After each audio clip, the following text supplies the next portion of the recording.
So I've been getting this question a lot from a lot of you guys. Hey, what settings are you using for Insurgency Sandstorm? I am struggling a little bit to get my settings right. So I'll show you what my settings are. I think these are probably the best settings. I haven't changed a ton of them, but there are a couple that I think would help you guys out. So we're gonna go through the full settings right now. I do want to say one thing. If you guys are on the PlayStation side, you should have just gotten a new update to improve the graphics, because it was at 4K and then they actually toned it down because there were some bugs that were going on, and then they fixed it. So for all of you Insurgency Sandstorm players on console on the PlayStation side, definitely worked for Xbox or PlayStation. So let's get into it. So we're gonna go through these settings pretty quick. The first section, the one that says game, this is really personal preference right here, right? Like the allow lesson hints, allow current objective pop-up. Ideally, as you play the game more and more, you're probably gonna end up turning all of these off. The only one that you probably leave on out of all these is probably death camera, because when enabled, this aims the camera in the general direction that you got killed, which is actually pretty good, because say when you're in a game and you get killed and you kind of know where the enemy came from, if he's camping, if he's a sniper, you can kind of go back to that area and find him. If you want to have that more realism feel, you can turn it off. Now, if we go down to the HUD right here, show it, it's always going to be on. If you click on it right here, you can turn that off. It's already minimum, so you really don't have to worry too much. But if you want to have the more realism, this is all personal preference, that tactical feel where you feel like you get that whole immersion. Well, this will be definitely what you want to do right here. You could definitely turn that off. Always show compass. I have mine off. Some people turn it on. Usually this pops up when someone notifies you where an enemy's at. You'll see it pop up at the bottom. It doesn't pop up all the time. So if you really want to be able to call out, it probably won't matter because if other people don't have it on. But if you want to work with a team, you could say, hey, there's a enemy north 240. You could look at the compass and everybody will know to look that way. So just something maybe you and your buddies want to put on. Always show fire, another realism. If you want to keep it off, that way you don't know. It only pops up when you do change your rate of fire. That's how I have mine. But if you check it, it will always show you what you are running. Always show cosmetic selection when games start. I leave mine on, just personal preference there. And then the team colors, that's really up to you. You can actually if you're having trouble seeing friendly team colors, enemy team colors, you can actually adjust these. I know some of you guys definitely need to change the color scheme. And you can go to default here and change them however you need to. Mine's all default, so it doesn't really bother me too much here. We're gonna keep going down, and another one for spectating, same thing. It's this is all personal preference. Doesn't really affect the game too much. Controllers, this is where it gets interesting, and let me get to the top so we can show it. So the auto lean I have off, and the manual bipod deploy I have off. I turn these off. Just think it's a better way to have more control over your character. So both of these are off. For the controller layout, this is really personal preference. I run with the standard. I was actually looking for an R3 crouch prone button, but they don't have that, which typically almost all FPSs do, but this one doesn't, so you have to prone and hold. So I like the default layout right here.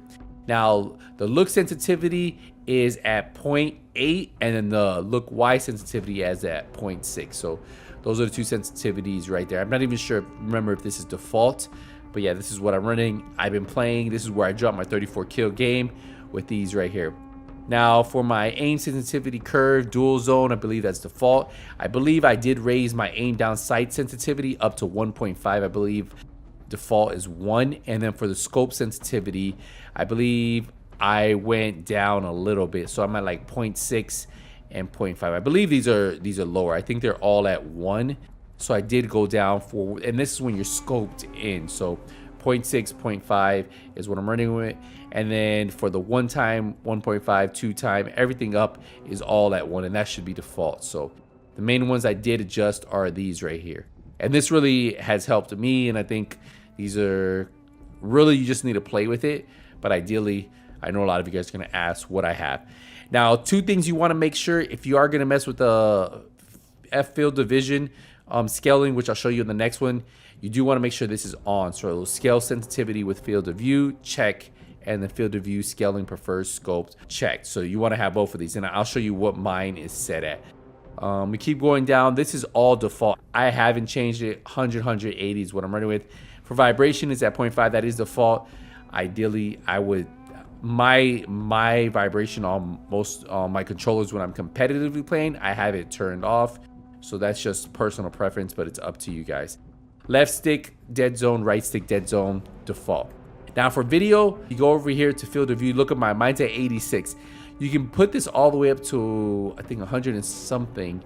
But I have mine at 86. I raised it up a little bit, and I still am tweaking this. But right now, I found a really good zone, and I'm scared to change it because I've been doing really good with this field of view. So this is just something that you need to play with.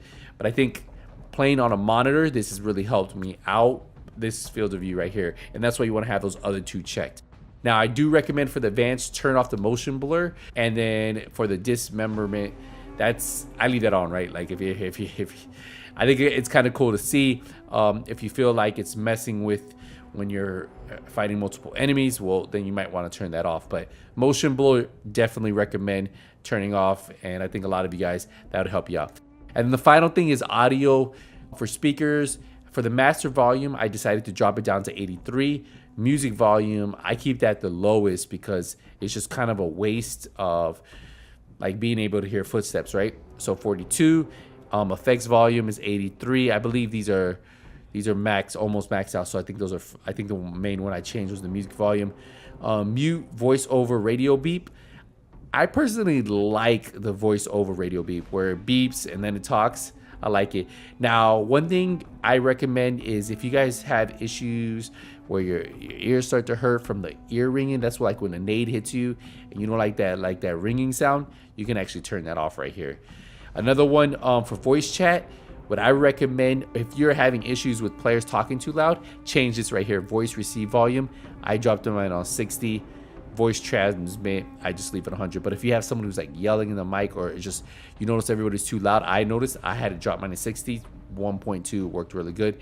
And the same thing right here, mute voice over IP radio beep, I leave that unchecked. I do definitely like that sound. But yeah, those are all the settings right there, guys. If you guys have any questions, let me know. If I update this in the future, I'll let you guys know. But those are pretty much all my settings going forward, and I hope this can help you out. Remember, I do play on a monitor. I play on a PlayStation 5 with the monitor, so I'm not too far from my screen, and that helps me out a lot, especially with controlling the recoil in this game. Hopefully you guys are having fun. I think this game is one of those games that is underrated, so underrated, and I can't wait for more of you guys to really get into this game as we continue to cover it. But I appreciate you, appreciate the love, the support, and hopefully I see you guys out there in Insurgency Sandstorm. Until the next one, Nothing But Skills is out.